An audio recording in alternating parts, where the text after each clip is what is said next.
November 13, 2015. Paris, France.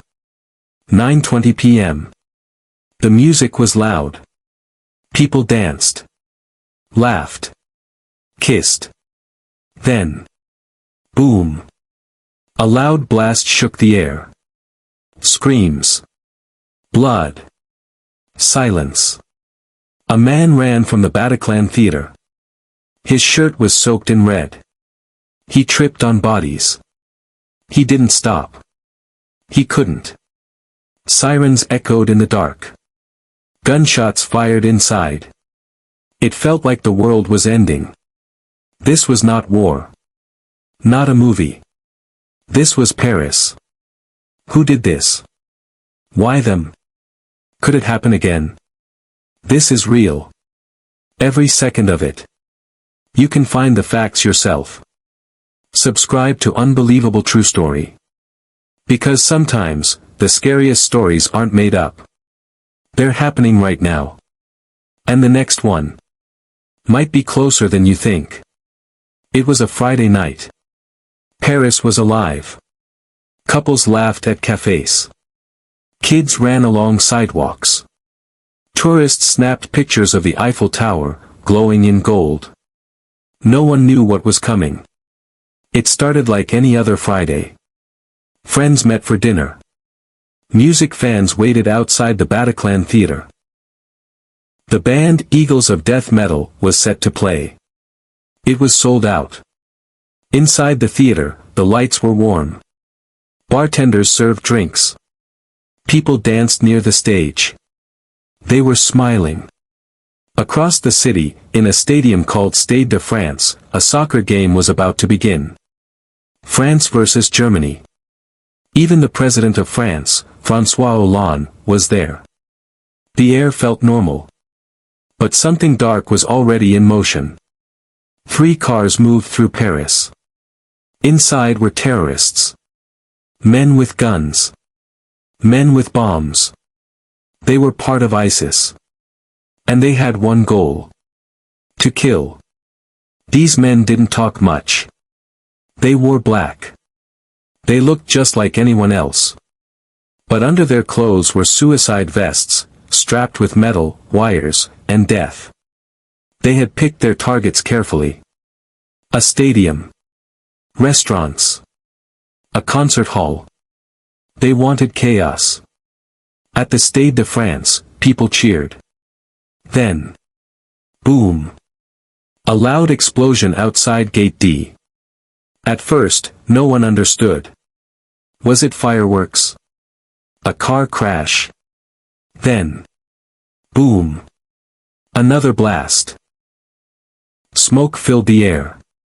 The game continued inside, but security rushed to the president. He was quickly moved out. People began to panic. Outside, the first suicide bomber had just blown himself up. He tried to get inside the stadium. He failed. So he detonated the bomb at the gate. The second bomber exploded minutes later. The night was only just beginning. In the 10th and 11th districts of Paris, streets were full. People sat outside small cafés. They drank wine. They laughed. They had no idea death was driving their way. A black car slowed down. Inside were 3 men with AK-47 rifles. Without warning, they fired into the crowd. At a place called Le Carillon Bar. Then across the street, at Le Petit Cambodge, a Cambodian restaurant. People ducked. People screamed. Bodies fell to the floor. Then the gunmen moved again. They didn't stop. Another café. Another attack. The sound of bullets echoed through the night. A man named Sebastian was on his way home. He heard the shots. He saw people running. And then, he saw the gunmen. He froze. One of them looked right at him. But they didn't shoot. They turned and walked toward the next restaurant. Sebastian would never forget their faces. He would say later. They looked calm. Like this was normal for them. Like killing was just something they came to do. Inside the Bataclan, the band was playing. The crowd danced. Then. At first, people thought it was part of the show. Fake sounds. Special effects. But it wasn't. 3 gunmen had entered the back doors. They wore black. And they held rifles. They began shooting into the crowd. People screamed. Some dropped to the floor. Others ran toward the stage. They had nowhere to go. A man named Julian grabbed his girlfriend's hand. They crawled under chairs. Bullets hit people all around them. Blood poured onto the floor. Some people played dead. Others whispered prayers.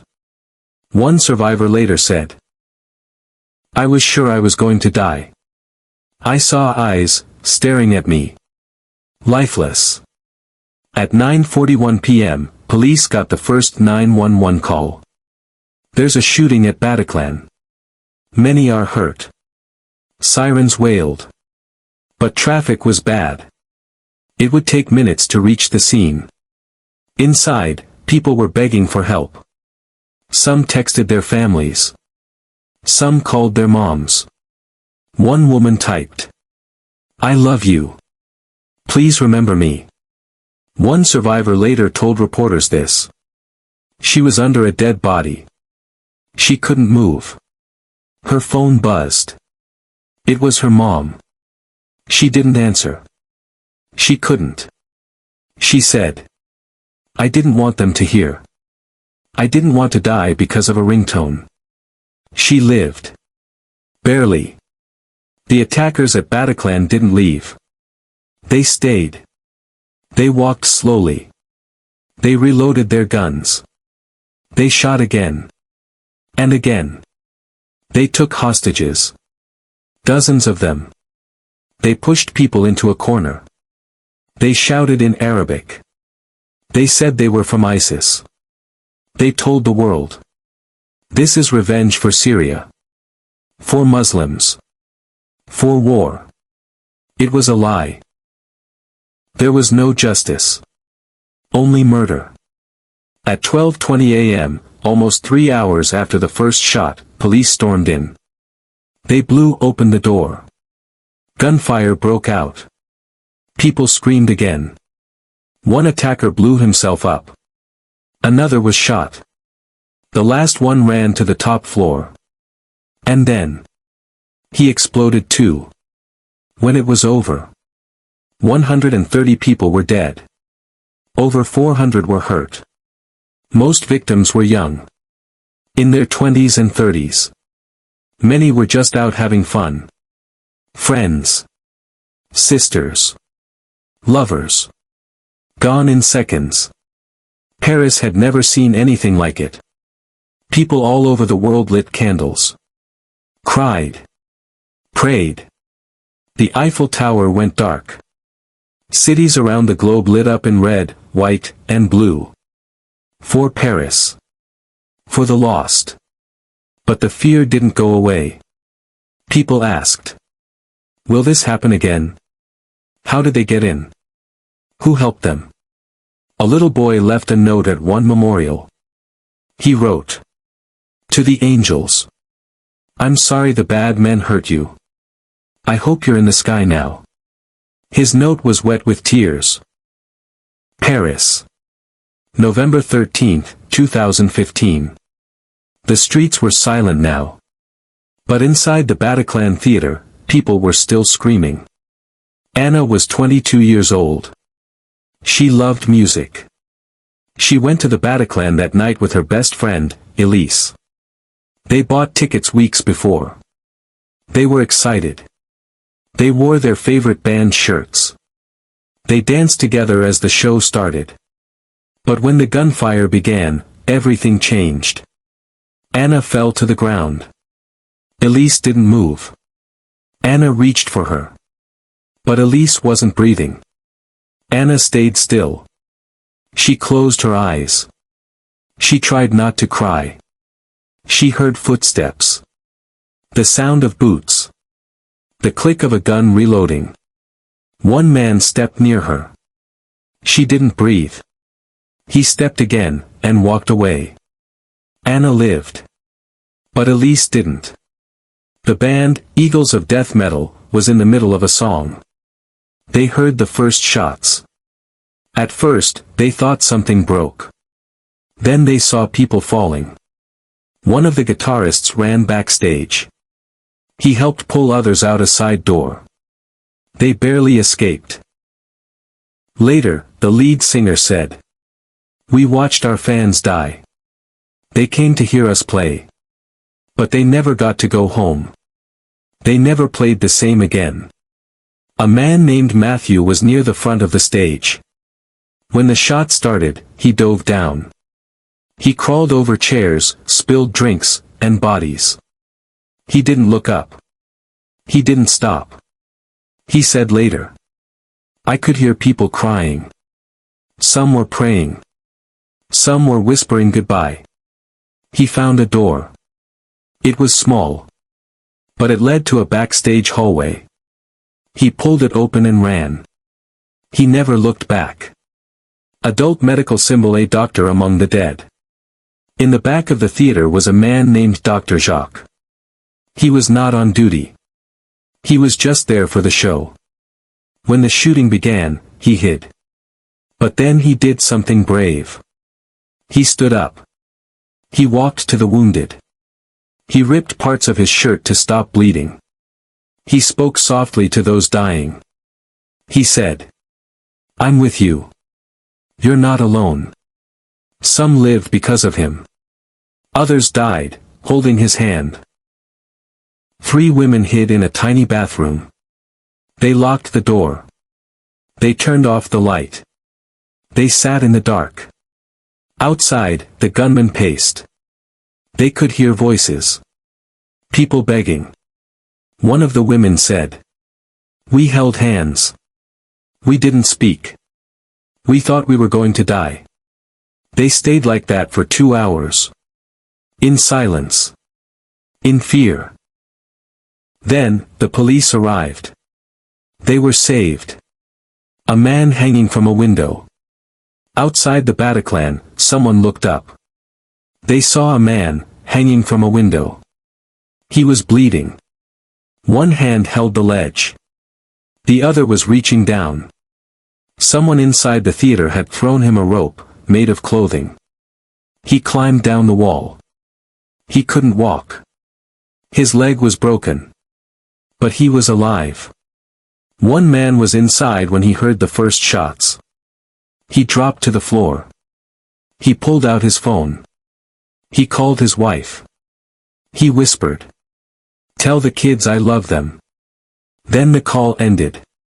He didn't think he would make it out. But he did. But on the other side, Isabel. She was 28. When the bullets flew, she hit the floor. She didn't move. She felt something warm on her hand. Blood. She lay still. She said. One of the gunmen walked by. I heard him laughing. I didn't move. Not even when he stepped over me. She stayed that way for an hour. And when the police came in, she still didn't move. They had to shake her awake. His name was Thomas.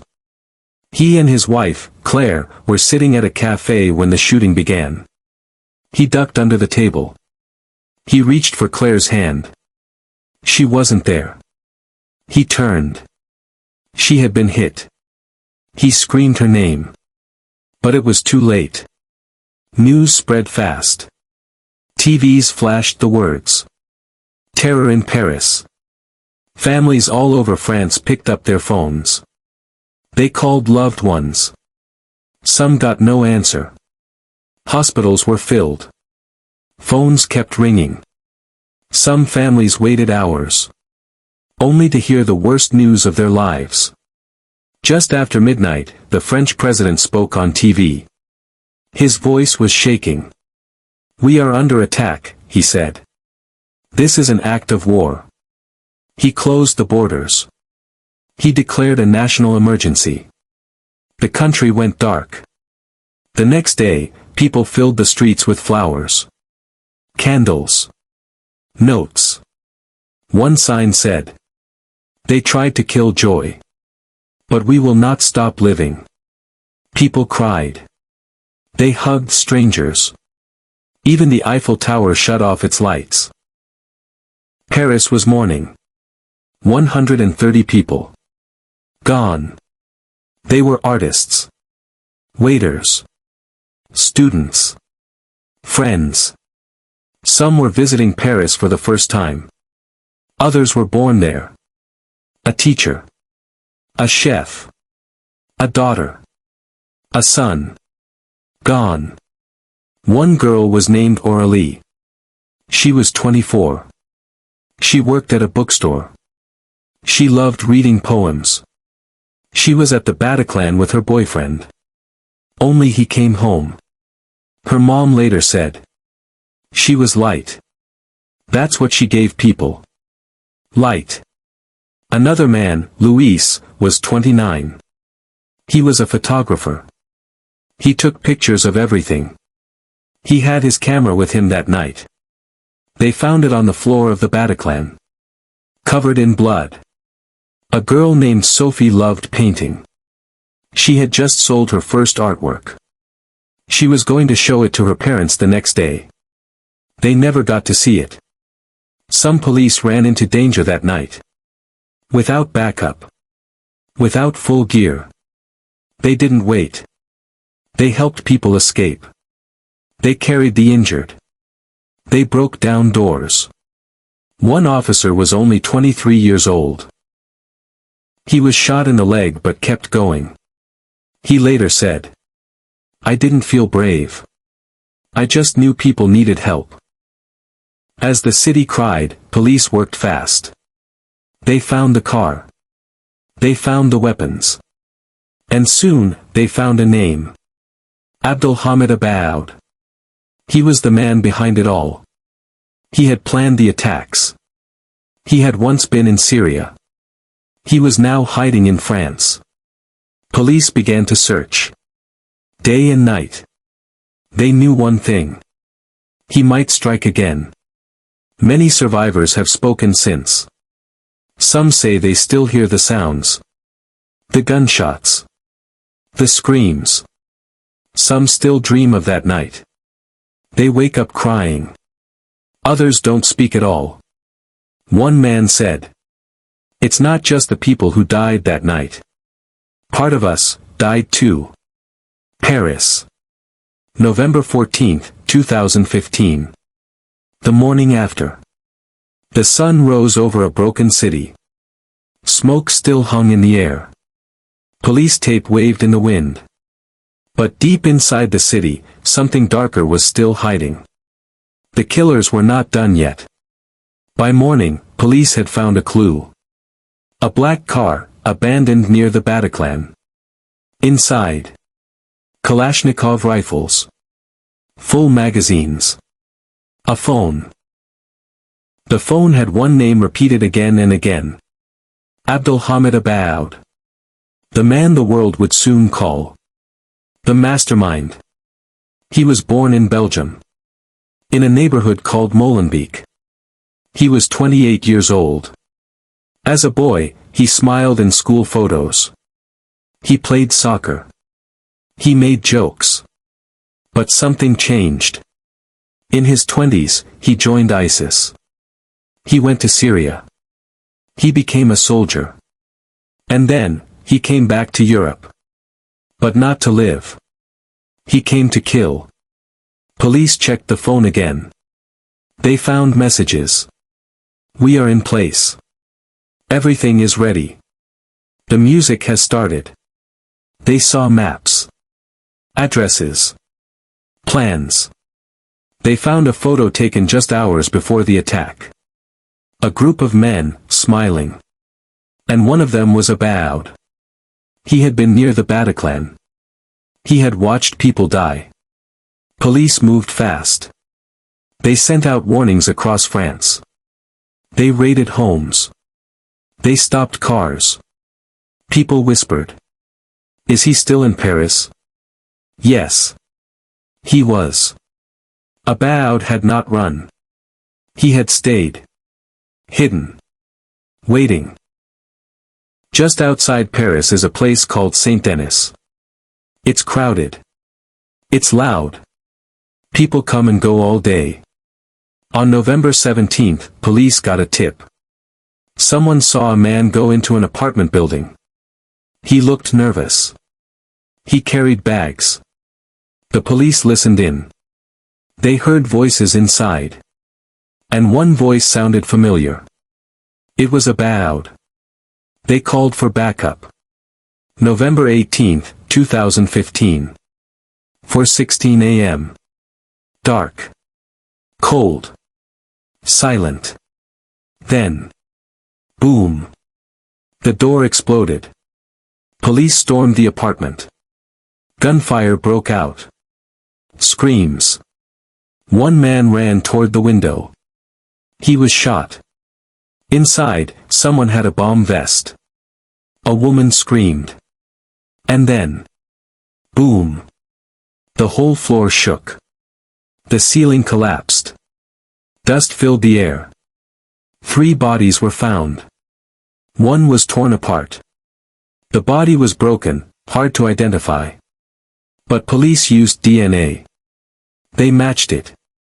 It was him. Abdulhamid About. The mastermind was dead. In the rubble, police found more guns. More bomb vests. A plan for another attack. He was planning to strike again. A second wave. Worse than the first. If the police had been one day late, Paris would have burned again. But About had help. He had friends. He had safe houses. He had money. And now, police needed to find them all. One woman helped hide About. Her name, Hasna Balasan. She was his cousin. She let him stay in her apartment. She lied to the police. She brought him food. But in the raid, she died too. Her story became a warning. Some monsters don't act alone. Another man escaped. His name, Salah Abdeslam. He had helped plan the attacks. He drove one of the cars. He dropped off other attackers. But after the attack, he ran. Police couldn't find him. Where was he? France. Belgium. Germany. No one knew. After the raid, the world watched again. The French president spoke. We got the man who caused this pain. But we will not stop until all of them are found. Even with About dead, people were not at peace. One mother said, "It doesn't bring back my son. It doesn't stop my nightmares." Another man said, "Justice? Maybe. But the hole in my heart is still there." March 18, 2016. Brussels. Afternoon. Police surrounded a building. They wore body armor. Helicopters flew above. The street was silent. Then, bang. Gunshots. Screams. One man tried to run. He was hit in the leg. He fell. Police dragged him out. He was breathing. It was Salah Abdeslam. The world saw the photo. Salah, bleeding. Face pale. Eyes wide. Not a fighter now. Just a man. Scared. Alone. One officer said. He looked like a kid who got caught stealing. Salah didn't wear a bomb. He didn't shoot anyone. He dropped off the killers. Then left. People wondered. Was he too scared to die?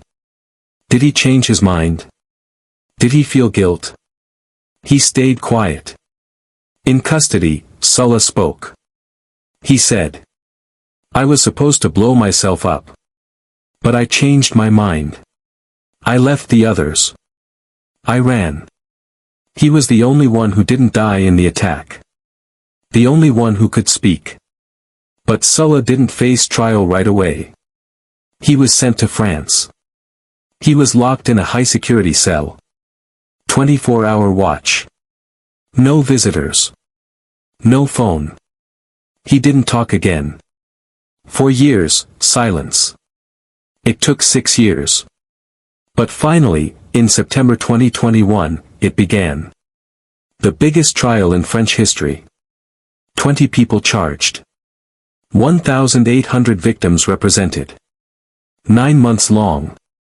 Held in a special court built just for this case. Balance scale what Sulla said in court. He stood before the judges. He said, "I didn't kill anyone. I was scared.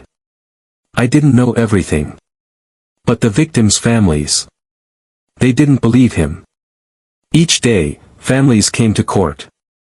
Some cried. Some couldn't speak. Some looked Sulla in the eyes. One woman said, "You took my daughter's smile." One man said, "I can't sleep. I can't laugh. I can't live." Sulla just looked down. On June 29, 2022, the verdict came. Sulla Abdeslam was found guilty. He was given life in prison, without parole. He will never walk free again. One mother said, "Good. But it doesn't bring my son back." Another said, "Justice feels cold. My pain is still burning." Sulla was locked away. But the fear still lingered. After the attacks, everything changed. New laws. More security. More police in schools and concerts. People more careful, more quiet. The city healed. But the scar remained. 1 year later, in November 2016, the Bataclan reopened. Same stage. New band. The first concert. Sting. He stood under the same lights. He said, "We will not forget. But we will move forward." The crowd cried. They sang. It was more than music. It was healing. Today, Paris has many reminders. A stone plaque at the cafés. Names on the Bataclan wall. Candles still burning. Murals on city walls. Each one says, "Remember them. All of them." Subscribe to Unbelievable True Story and watch our gallery of life history events. See you in the next one.